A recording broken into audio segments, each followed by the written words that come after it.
இன்றைக்கி வெண்டைக்காயில் தயிர் பிண்டி செய்ய போகிறோம். வெண்டைக்காவை நல்லா கழுவிட்டு காட்டன் துணி வச்சு நல்லா அந்த ஈரப்பதத்தை தொடச்சி எடுத்துட்டு இந்த அளவுக்கு சின்ன சின்னதாக கட் பண்ணிக்கிறோம். இந்த சைஸுக்கு எல்லா வெண்டைக்காவும் கட் பண்ணி எடுத்துக்கிறோம். இப்போ ஊற வச்ச கொண்டைக்கடலை, துவரம்பருப்பு, 2 உளுந்து சேர்த்துருக்கேன். 3த்தையும் சேர்த்து ஊற வச்சது இது.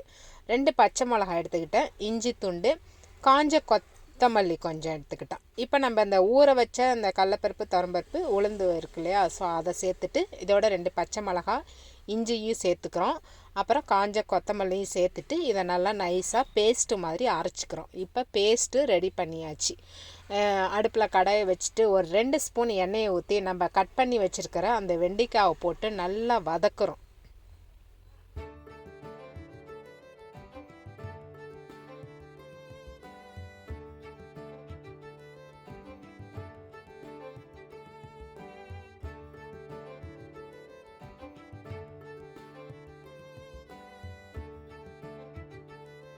வெண்டைக்காவை நல்லா வதக்கிட்டு என்ன செய்கிறோம், எல்லாத்தையும் நடுப்பரை குமிச்சு வச்சுட்டு ஒரு 5 நிமிஷத்துக்கு அடுப்பை சிம்மில் வச்சிடறோம்.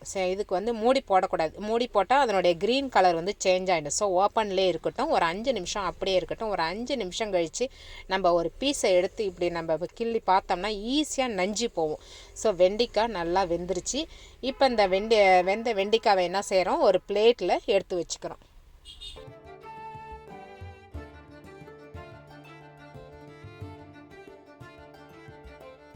வந்து நம்ம கடுகு 2 போட்டு, சீரகம் 2 போட்டு பொரிஞ்சோன்னே நம்ம அரைச்சி வச்சுருக்கோம் இல்லையா பேஸ்ட்டு, ஸோ அந்த பேஸ்ட்டை சேர்க்குறோம். அந்த பேஸ்ட்டை சேர்த்துட்டு நல்லா ஒரு 2 நிமிஷம் அப்படியே நல்லா வதக்கிறோம். அந்த அப்படியே நல்லா பெரட்டி விட்றோம். பெரட்டி விட்டுட்டு இதனுடைய பச்சை ஸ்மெல் போகணும் இல்லையா, ஸோ அதுக்காக என்ன செய்கிறோம், ஒரு 5 நிமிஷத்துக்கு அடுப்பை வந்து சிம்மில் வச்சிடறோம். மூடி போட வேணாம், ஓப்பன்லேயே இருக்கட்டும். ஒரு 5 நிமிஷம் கழித்து நம்ம பார்த்தோன்னு வச்சுங்களேன், அந்த பேஸ்ட்டு வந்து நல்லா திக்காக அப்படி டைட்டாக இந்த அளவுக்கு ஆகிருக்கும்.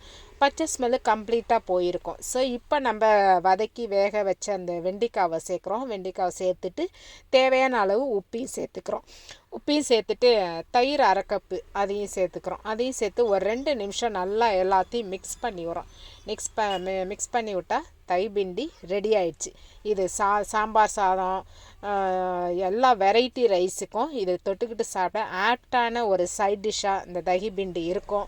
நீங்களும் இந்த மாதிரி மெத்தடில் ட்ரை பண்ணி பாருங்கள். இதில் புளிப்பு, காரம் எல்லாமே ஈவனாக பக்காவான சைட் டிஷ்ஷாக இது இருக்கும்.